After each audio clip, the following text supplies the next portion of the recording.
Hello everyone, this is Balaji KR signing in for Brain Smart Labs. It has been a very long time since we delivered you our first free release, that is Basics of Core Java. Yes! I know many of you would be eagerly waiting when we will release the paid version of Core Java plus SQL.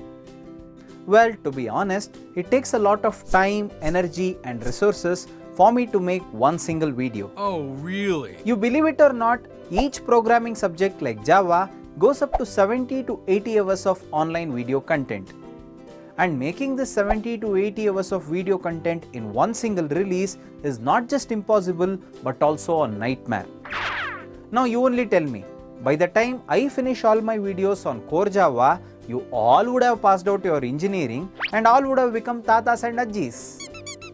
This is the reason why we have decided to make Core Java plus SQL a 3-part series followed by 3 more parts on Advanced Java just for you. Okay. We first advise you to watch our previous release on Basics of Core Java once again if you had taken a long gap before buying this series. Yes! This is my humble request. From today on, we will be starting with a brand new topic, Core Java with OOPS. But without understanding basics of Java, what I have taught you in my first 16 videos, you can never understand the following subject, what I am going to teach. Oh no! So my advice to people who have taken a very long gap is, please watch all the previous videos one more time, code all the examples what is required and then start with the series with full dedication.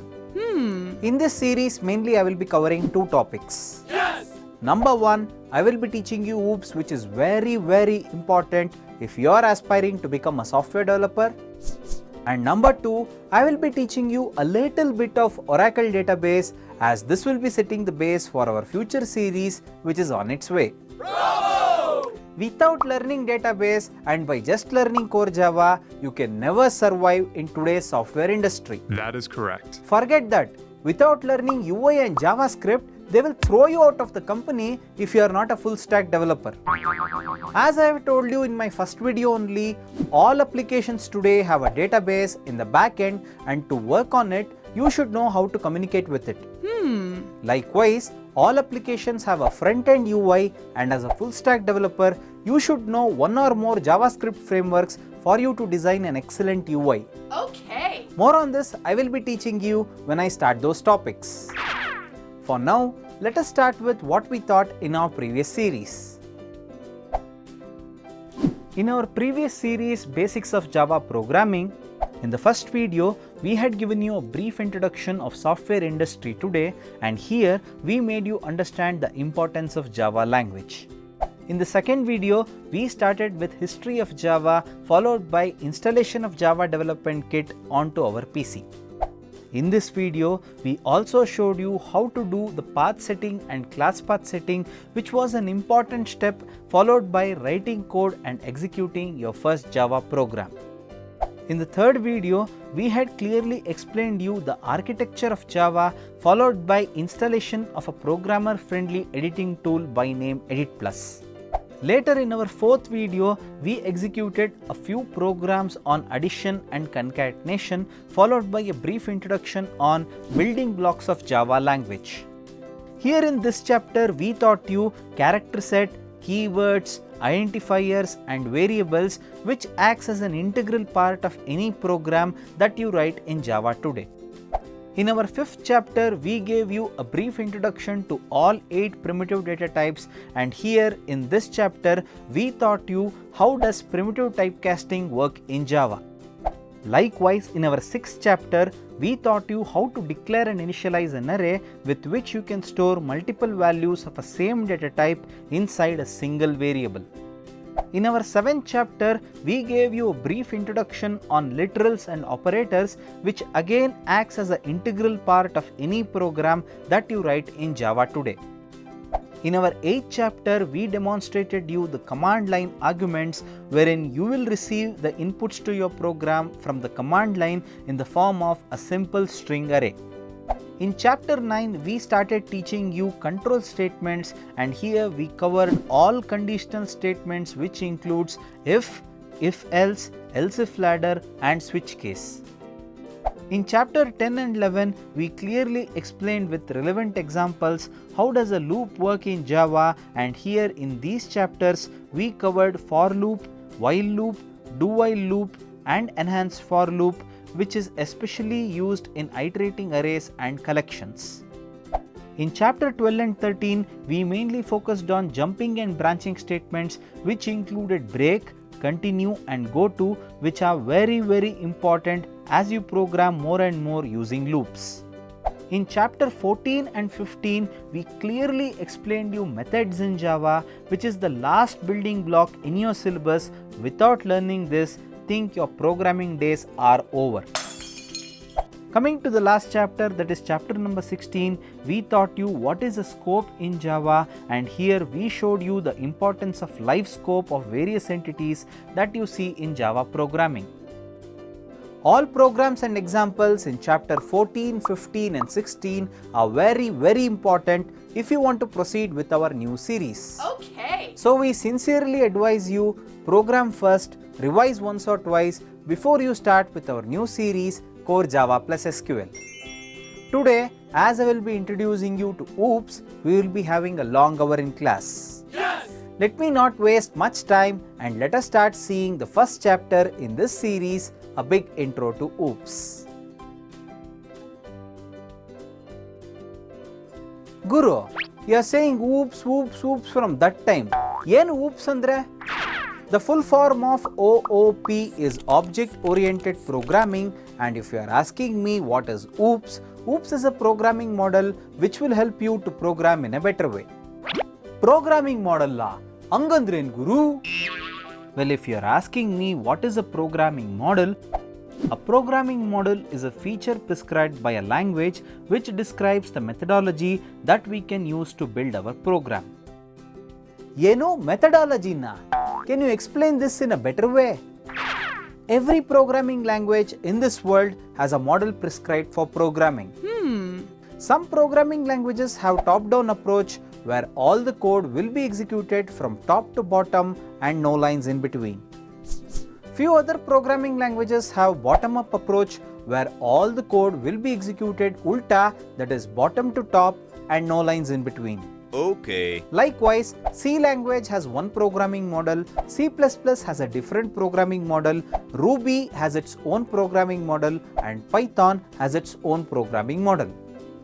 Every programming model evolved one after the other as the requirements grew and as the technologies changed. In the year 1990, a new programming model emerged and it became so popular, all developers started to use this programming model to build their programs. Ooh. And that, my friends, they named it as Object Oriented Programming Model, and today it is commonly known as OOPS. Sweet. In your interviews, they might ask the definition of OOPS, for which your answer should be Object Oriented Programming Model, aka OOPS, is a programming model introduced in the early 90s to build programs using objects whose key features were A. Increasing the reusability and B. Avoiding complexity. Guru, just by giving definition, how can we understand? Give us one example, no? Here is an excellent example for OOPS programming model. Take a look. OOPS example in real life. Consider a plan or a sketch on a piece of paper which contains the exact design of a house what we are about to build. In this plan, we have a beautiful description for a living area, a bedroom, a kitchen, some space for dining, and a wonderfully designed toilet. But the limitation we face in the above plan is that we can neither sit on this sofa nor we can sleep on this bed, as it is just an image we have used for illustration. Oh, really? Likewise, we can neither cook food inside this kitchen and serve it on the dining, nor we can literally walk and have a peaceful shit on the below seen toilet. This is because the plan you see here is just on paper, but the house does not exist in real life. The object-oriented programming also says the same thing. It says a building plan what you see here is just a mere template. You can neither use it directly nor consume anything what it has inside. But if you build an actual house according to the plan, as you can see here, inside this house you can watch TV, sleep on the bed, cook food inside the kitchen, eat the same on the dining, and have a peaceful shit inside your toilet. Ooh. Life will be bindas, and there is an advantage. You can literally do any of the following things anytime you want in any order you choose. As the house is actually built in a 3-dimensional living space on earth, it is completely operational and you can perform the above tasks literally n number of times. But there is always a time you decide to demolish your house completely till it gets destroyed. The above task what you have mentioned here is completely invalid, as the house now is no longer in existence for you to perform the fellow operations. But dude, if we cannot use any elements present inside a plan, as you are saying it's just a template, what is the main purpose of making a plan? We can directly build a house without a plan, right?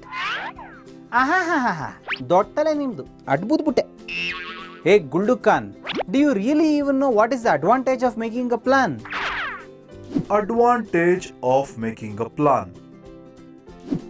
The real advantage of making a plan is if you can build a house in Bangalore using that plan, you can build the same house in Chennai also. If someone else other than you likes the design, they can use the same plan what you have made to build multiple houses in cities like Mumbai and Delhi. And fortunately this time, it takes less time for them than the usual process, as there is no need to create a new plan altogether. Guru, planu, buildingu, housu, okay. How it is related to OOPS in Java? In Java, the code inside a class what we write is nothing but a template, which when comes to life becomes an object whose code can be used n number of times. The object which has come to life is called instance of a template, wherein template here means simply a plan. The object which gets created to the right is nothing but an instance of that plan which is present to the left. Please note the word instance here in this context means an example, as the object is always an example of a given class template. Bro, remember you had told us a special advantage of making a plan? There you told, using one plan, we can build multiple houses in multiple address locations. Correct tane? Does a class template also share the same advantage? Yes, that is the main advantage of writing a class template. Advantage of writing a class template. The main advantage of a class template is that we can create multiple objects using the same code template. These objects what you can see here can be created and reused in any location, which reduces the burden of writing the code again and again. You know, reduces writing the code again and again. You mean increasing the reusability factor? You're absolutely right. That is why OOPS programming model was extensively used in Java's architecture by its creators. The main purpose here was to increase the reusability factor and to avoid complexity in writing our code. That is correct. Awesome, dude. It's so cool to hear that Java uses OOPS programming model so that we can write less code and still do more operations. Sweet. True. And this is the reason why most of the programmers adopted Java in the first place, as Java had completely implemented syntax of C language, which was very popular at that time. Yes! Believe it or not, it had implemented OOPS in a right way for it to achieve the reusability factor very well. These days, developing big applications in Java is very easy. As the code what we need to write is already written by someone else, it is only our job to use it properly, which not only reduces the time factor but also retains the performance unaltered. Oh yeah! In any language, OOPS can be implemented using the 4 basic foundation principles. Yes! You can also call it the 4 main pillars of OOPS. Sweet. Want to know what it is? Yes, please. I am waiting. The 4 basic foundation principles of OOPS. Java language to support OOPS programming model had to implement the 4 main pillars of OOPS.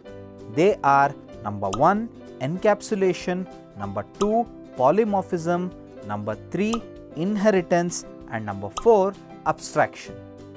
If you want me to define each pillar, encapsulation is the concept of binding states and behaviors inside a single template. Polymorphism is a concept wherein behaviors having the same name will be exhibiting different forms.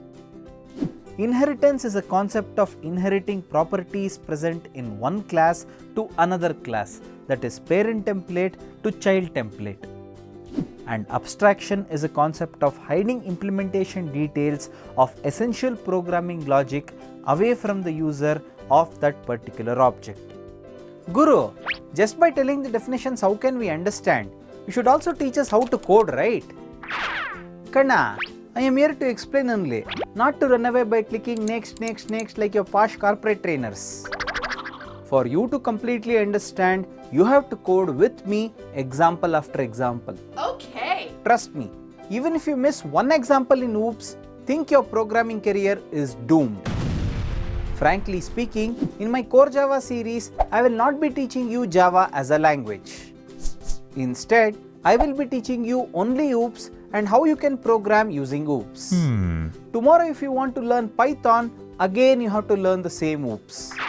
Day after, if you want to code using JavaScript, again you have to revise the same OOPS concept. Oh, really? So those who are thinking I am teaching only Java here, you are completely mistaken. Ooh. In any interview, they will be focusing only on your OOPS as they care shit about your Java. Now why is that? Because all your resumes contains only C, C++, Java. That also you would have copied from your seniors. In this series and my coming series, I would have named the topic as Core Java, but internally I will be teaching you only OOPS. Yes! Tell your friends also who have not taken this course thinking I am teaching only Core Java. These days, there is a huge fan base building for Python and JavaScript. Everyone wants to learn JavaScript and Python as it is very easy compared to Java. Oh, really? One thing you understand, if you know how to program OOPS in Java, you can understand any language in the world very easy. The features what is present in these languages are also present in Java, same to same, only syntax might vary. Okay. So it is my humble request, please don't neglect Core Java saying it's old, it's difficult, this too, that too, etc. Follow my instructions properly, understand OOPS in a better way for you to become a master in programming tomorrow. Yes! Make proper notes time to time and immediately code those examples as the video ends. You will have a very bright future. And one more thing, organizing your programs in OOPS is very important as most of the programs and class files are having the same name. So I advise you to follow my videos step by step and create proper folder structure now and then. Okay. Always code in the right file location, which will be either mentioned in the program title or below the code animation. If the animation says demo.java, write the entire program inside the file demo.java. And if the animation says demo2.java, write the entire program inside the file demo2.java. I think this much lecture is enough for today. Let us start writing the code for demo.java.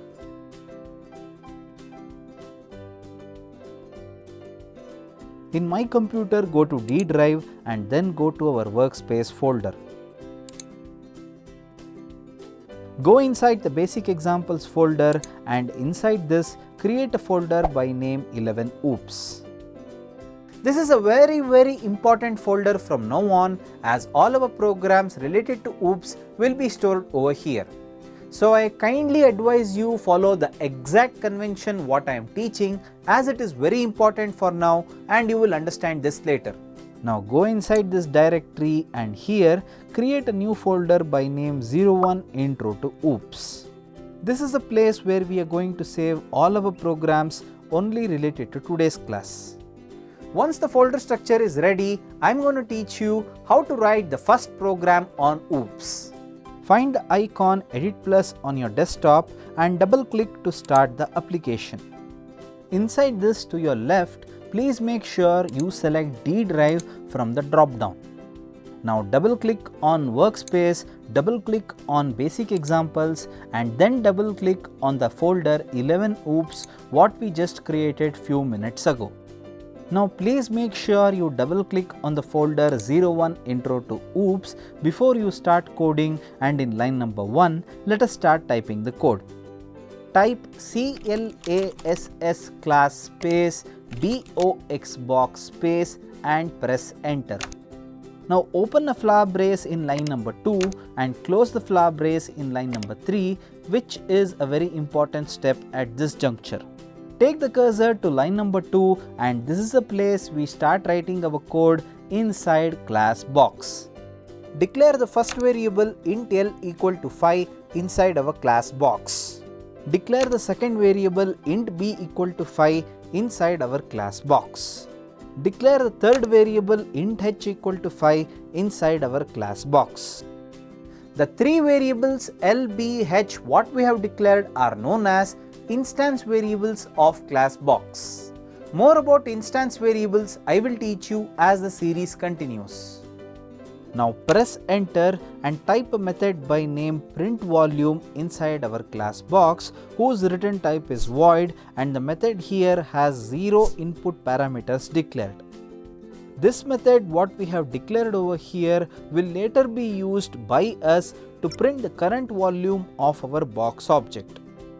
Now press enter and type another method by name fetchSurfaceArea inside our class box, whose return type is int, and the method here once again has 0 input parameters declared. The above method fetchSurfaceArea what we have declared over here will later be used by us to retrieve the current surface area of our box object. So if we just see what we have written inside our class box, all we have declared is 3 instance variables LBH, which is assigned to a value 5. One method is to print the volume of our box object, and the other method is to retrieve the surface area of our box object. The code what you are seeing here present inside our class box is known as the box template. The box template now contains a complete blueprint, just like your building plan, for the JVM to create box objects during runtime. A box template, when brought to life in real time, creates a new box object for you to use n number of times till the object gets destroyed. Here, using this box object, you can access variable L, access variable B, access variable H, invoke the method printVolume, and invoke the method fetchSurfaceArea in whichever order you choose. And that's not it. You can access variable L, P, H, or invoke method printVolume and fetchSurfaceArea literally n number of times. In simple words, you are reusing the code present inside class box again and again till the object of box gets erased permanently from the memory. But dude, I have a doubt. Where do these objects get created in real time? Very good question. Creation of an object in Java is equal to building a house in real life. First stage of building a house is that you have to go to a nice architect and ask him to make an excellent plan. The second stage of building a house is that you have to buy a nice 30-40 site in a big city like Bangalore according to your budget. After purchasing the site, you need to ask your Mestri to build a house exactly according to the plan. Seriously, by the time you finish building your house, I am 100% sure ನಿಮ್ಮ ಅರ್ಧ ಆಯಸ್ ಆಗೋಗಿರುತ್ತೆ. Objects in Java are also created the same way. First, as a program architect, you need to design a class template and you need to decide what properties it should contain. Once you are ready with your class template, in the next stage, JVM consumes this template into its memory and prepares the heap, which acts as a building ground for your upcoming objects. As seen here in the third stage, the object gets created inside the heap memory, and this object will now contain all properties what we have defined inside our class template. Guru, the difference between a template and an object we understood. It's just a difference between a mere building plan and an actual house.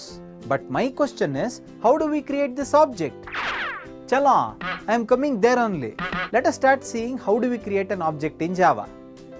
How to create an object in Java? Now it is the time to get back to Edit Plus. Go to line number 20 in our program what we have typed before. Here from this line, start typing the code as CLASS class space DEMO demo in line number 20, where capital DEMO.java must be your exact file name as you save this file inside 01 intro to oops. Open the flower brace in line number 21 and immediately close the flower brace in line number 22, which is again a very important step that everyone has to follow.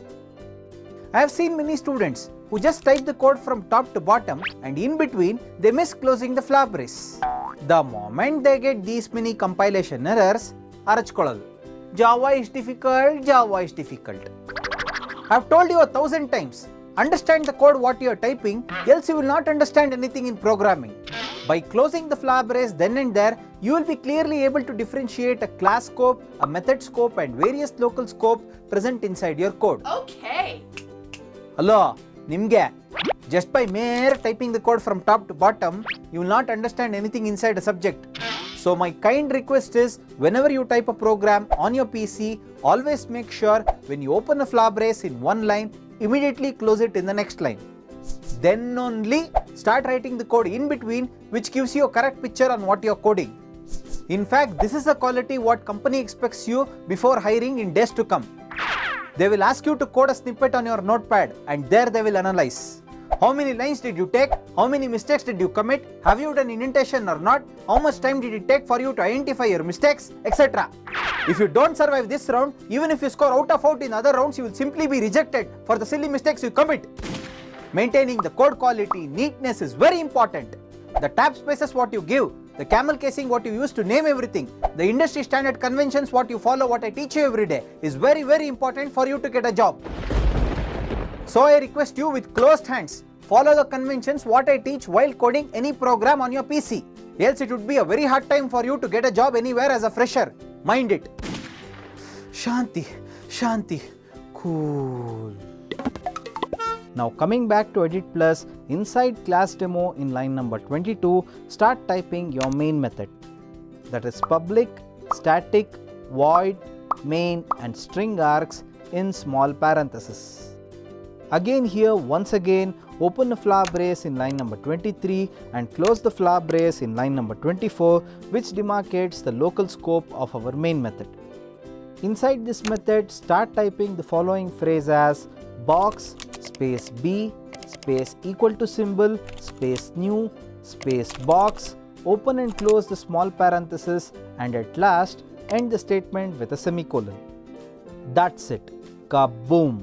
You have written the code for creation of box object. Now copy the class name by pressing Ctrl C and save the source code file by pressing Ctrl S.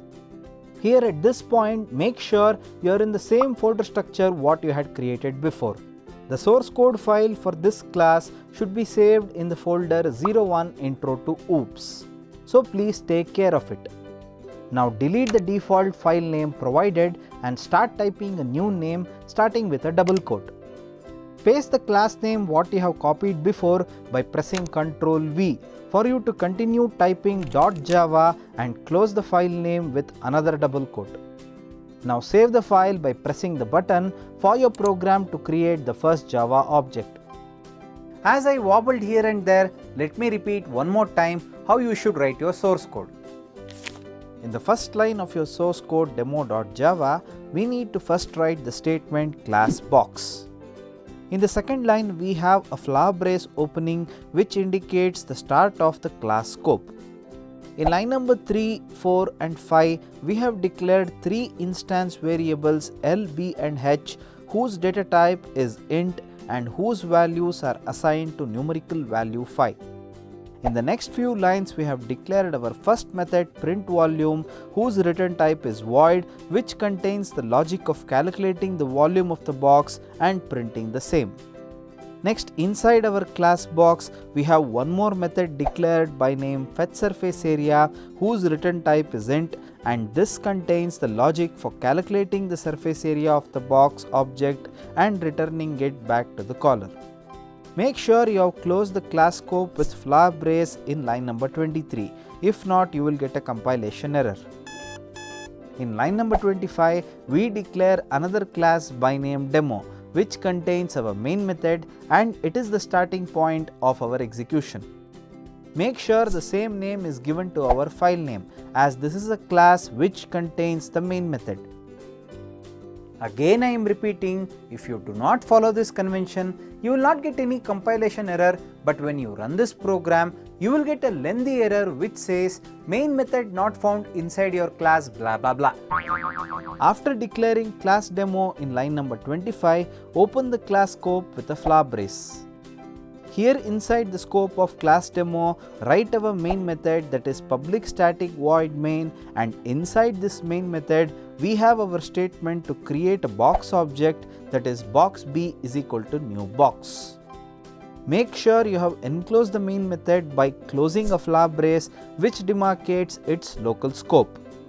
Similarly, make sure you have enclosed the scope of class demo by closing another flower brace in line number 31, else you will get a compilation error. Now the source code demo.java overall contains a class template by name box, which in return contains 3 instance variables by name L, B and H. The class box has a first method by name printVolume, whose return type is void, which contains a logic to calculate and print the volume of the box. There is one more method by name fetchSurfaceArea, which calculates and returns the overall surface area of the box object. From line number 25, we have declared our class demo and it contains the main method, which is the starting point of execution in our program. One thing you have to keep in mind is that always name the source code with the same name as the class name where our main method is present. Now once your code is completely ready, it is time for us to compile by pressing Ctrl 1. And the moment it shows 0 errors, it means the code is completely clean for execution and you may proceed to run the same by pressing the command Ctrl 2. Kaboom! Kaboom what? I don't see any output. Where is the object? I cannot see anything. Ayyo pedmundede. Without using that object, how will you be able to see a visible output? ಅರ್ಥ ಆಗ್ಲಿಲ್ವಾ? Now see this, you will understand.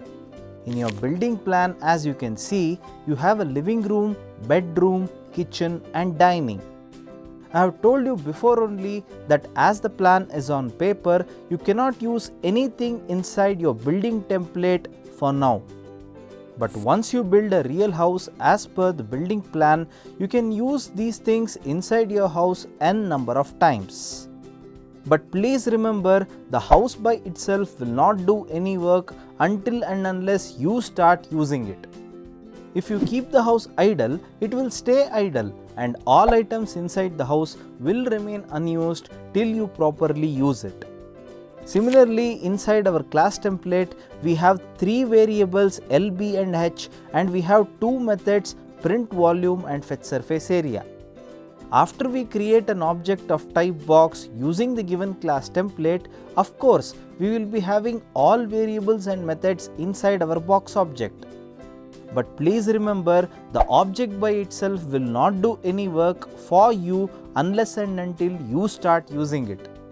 If you keep the object idle, it will stay idle and all the variables, methods inside box object will remain unused till we use it in our program.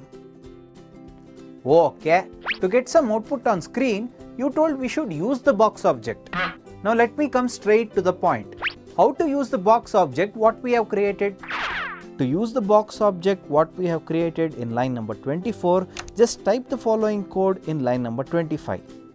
That is b.printVolume and semicolon. This will invoke the printVolume method inside our box object. Now as we have modified our source code, it is compulsory for us to press Ctrl 1 and as we get 0 errors, now press Ctrl 2 for you to print the volume of box object, that is numerical 125. Congratulations!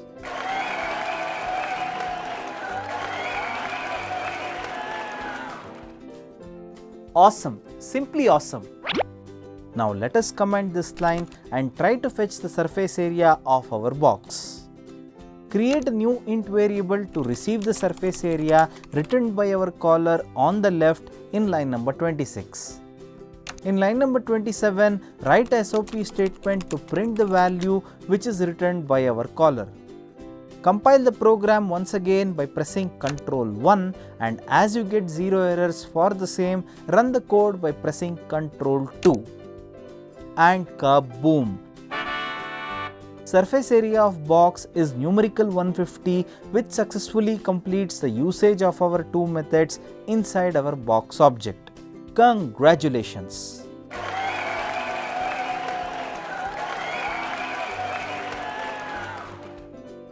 Guru, Sakat Guru, you created a box object, printed its volume and then printed its surface area.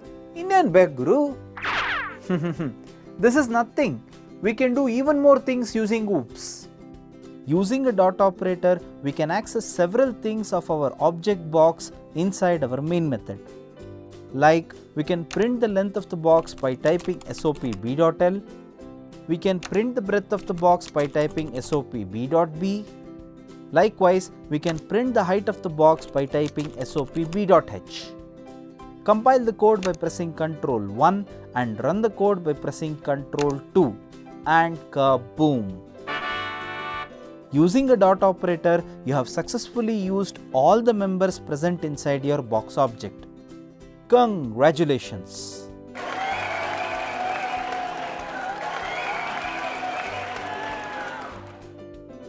Guru, using the existing values of L, B, H inside a template, you showed us how to access our box object. Now my question is, can we change the values inside our box object and retry printing the volume and surface area? Oh sure, why not? To change the existing values of LBH inside our box object, all we have to type is b.l and assign the numerical value 10 to change its length. Type in b.b in the next line and assign numerical value 20 to change its breadth. Similarly, type in b.h in line number 33 and assign numerical value 30 to change its height. And that's it. Use appropriate print statements to print the values once again as shown here.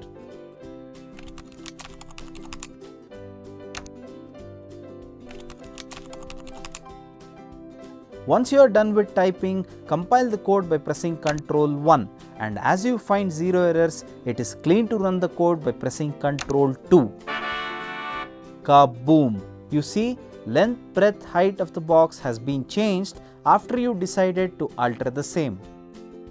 And now there is an assignment for you. Do write the code to print the volume of the box and its surface area in line number 36. This is a small test to check yourself whether you have understood the subject or not. Guru, assignment and all okay. Now what is this dot operator? We are using it everywhere. How do you define it? Very good question, as this will be a frequently asked question in your interviews. If at all they ask you in your interviews what is a dot operator, your answer should be, a dot operator in Java is an operator used in our program to access the variables and invoke the methods present inside an object. Where accessing a variable means, number 1, to display the value present inside an object using a SOP statement. Number 2, to alter the value present inside an object like this. And number 3, to transfer the value present inside an object to another variable like this. And that completes our first session, a big intro to OOPS. More on OOPS, we will be seeing it in our next chapter, and I hope today's class was very interesting. Yes! Do text us your doubts on WhatsApp if you are stuck somewhere so that we can solve it for you. Remember, you understanding the subject is our topmost priority. Do refer your friends to buy this series on our website www.brainsmartlabs.com, which will help us making more and more videos for you.